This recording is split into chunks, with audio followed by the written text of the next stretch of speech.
Greetings, listeners, and welcome to the fourth installment of the Radio Free Puppets podcast. I am recording this super early Tuesday morning, August 8th. Last night, we performed the first episode of Radio Free Puppets that we debuted at the Kansas City Fringe Festival for the final time. I've got all kinds of emotions about this incredible experience. In a few short months, I've learned a lot about producing shows, writing, building puppets, and performing them. Most importantly, though, I've learned that I really don't want to stop doing this.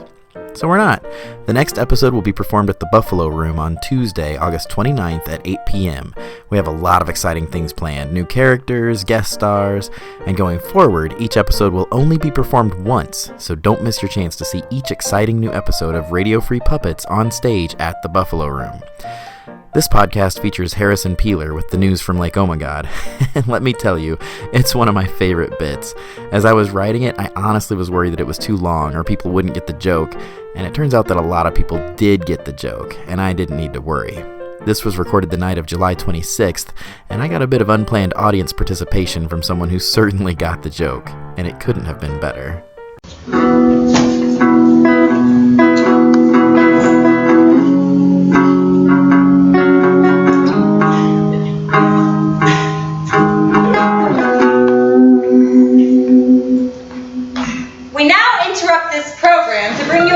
News report from Lake Omigod with our top spud in the newsroom, Harrison Peeler. Harrison? Yes, thank you. I am Harrison Peeler. It is time now for the news from Lake Omigod, my hometown. The men are slightly anxious.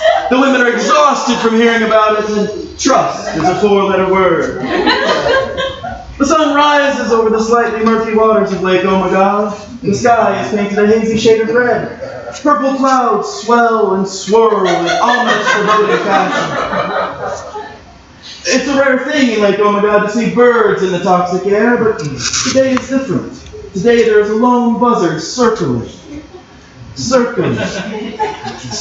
in an elliptical pattern over Lake Omigod. The buzzard pauses over the old fake vomit factory on the east side, then continues its circling. Now, the fake vomit factory is essential to Lake Omigod because the town's entire economy is centered around it. You see, when the Bosch brothers of New York City released their fake vomit challenge Me Too video, it quickly went viral. Everyone in the nation wants it in, and everyone knows that Lake Omigod has the finest quality fake vomit with just the right amount of corn. Unlike their competitors, the next time you vomit, take a look at it. There will always be corn. Whether you've eaten any recently or not. It's as if corn lies impervious to the process of digestion, just lying in your gut until that moment when you have a little too much alcohol, or you catch a stomach virus, or you get that surprise call from your mother-in-law saying she's coming to visit for the weekend, and she hopes the children behave because she just had elbow surgery, and she's not in the mood for any kind of shenanigans, but she's so looking forward to seeing her precious angels. You mutter a sincere, that sounds pretty good, and then you hang up the phone, and you can't help it. You throw up all over the kitchen floor, and there you'll see corn. It's like you've already heard the news already. You'll think, I haven't had corn for ages, but there will be corn, just the same. It was this very phenomenon that Sam Maverick noticed when he was formulating the perfect fake vomit formula that put viscous oral matter imitation technologies incorporated over the top of all the other competitors. Others have tried and failed to duplicate the magic VOMIT formula, but they don't have Sam Maverick, so it simply cannot be done. So it was that the Me Too famous Bosch brothers sent out the call for the world's greatest fake vomit video. And Stan answered the call by personally overseeing the manufacturing process from formula to completion. Stan's own cell phone was used to capture the video that was then uploaded to the Bosch Brothers Me Too channel, and the rest, as they say, is history. As the buzzard circles lazily, we see that there's a gathering around the fake vomit factory. The citizens of Lake Omigod are excited to celebrate the 10th anniversary of the opening of VOMIT and the end of the town's financial burdens. No one is more excited than little Susie Quarry. Susie's daddy, Larry Quarry, is a supervisor at the factory, and every day he comes home and tells Susie all the wonderful stories about his part in bringing joy and hilarity to the rest of the world. Susie loves her daddy, And she loves steak vomit. Oh, there she is, on Larry's shoulder. She's laughing and waving her Lake Omigod flag, proudly displaying 23 kernels of corn.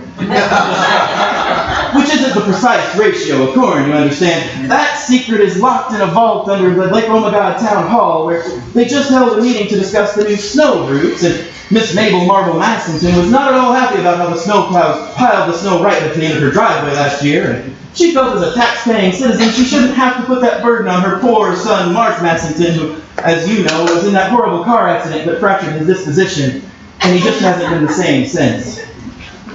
The Honorable Mayor Ned Poppinwood promised Mabel that this year they would ensure that her driveway stayed clear, and Mabel insisted that they do just that, and Mayor Poppinwood agreed, and Mabel reiterated that it was very important to keep her driveway clear, and Mayor Poppinwood said he would. Mabel reiterated that it was very important to keep her driveway free of snow, especially on Sunday when the grandchildren visited. Mayor Poppinwood assured her that the utmost care would be given to her keep her driveway free, and Mabel seemed satisfied, if not a little dubious. Oh no, Susie appears to be falling back off of her father's shoulders. She's tipping back. She could fall and hit her head. Oh, this could be so disastrous for the Quarry family. Someone catch her.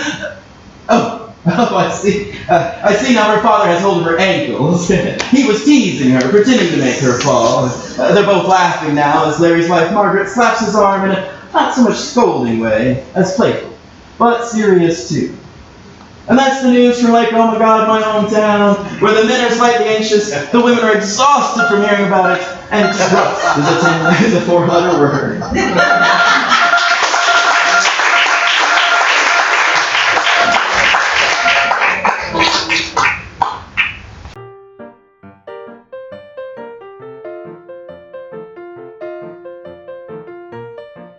Thank you so much for listening.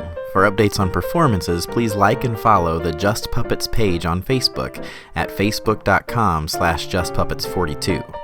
Or you can visit our website at radiofreepuppets.com. Radio Free Puppets is brought to you by Just Puppets Productions. Casey Ahrens played the announcer. Justin Howe played Harrison Peeler. Musical accompaniment was performed by Corey Howe of Grapple the Sun. For more information on Grapple the Sun, please like and follow their Facebook page at facebook.com/grapplethesun. Radio Free Puppets was conceived, written, and produced by Justin Howe. Hey, that's me! I made a thing! And remember, folks, in a world full of puppets, your arm can get pretty tired, so make sure you always have Bumfelt sports cream within arm's length. Everyone loves their Bumfelt, now available wherever quality pharmaceuticals are sold. So long, we'll see you on the radio.